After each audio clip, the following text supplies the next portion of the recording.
Kehadiran nenek Natalie Holzer, Hetty Holzer tidak terlihat dalam acara 7 bulanan. Sosok yang sempat vokal saat Natalie dan Sule yang dirundung masalah rumah tangga itu mengaku tidak diundang.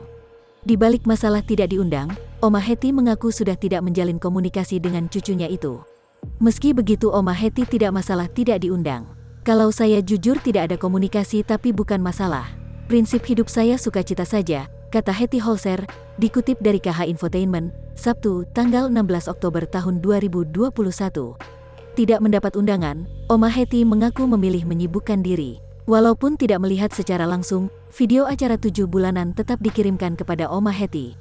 Saya lihat acaranya, saya dikirimi videonya. Dan saya berbangga, artinya pada akhirnya acara ini terjadi. Tanpa saya kan enggak masalah. Dan apapun bahasanya it's okay buat saya, ujarnya.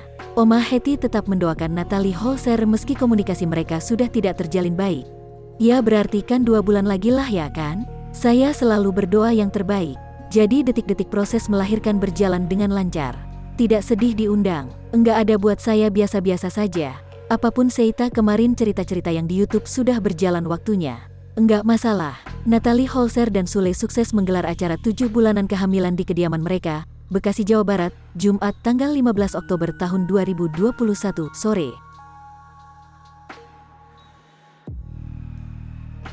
Natalie Holzer mengandung sudah memasuki trimester ketiga atau menginjak usia kehamilan 7 bulan. Menginjak waktu yang tak lama lagi untuk melahirkan. Sebagai bentuk rasa syukur, mereka menggelar acara 7 bulanan tersebut. Dalam acara 7 bulanan Natalie tersebut digelar menggunakan adat Sunda.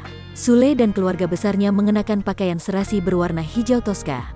Dalam prosesinya, Sule dan Natalie Holzer yang sedang hamil melakukan serangkaian adat.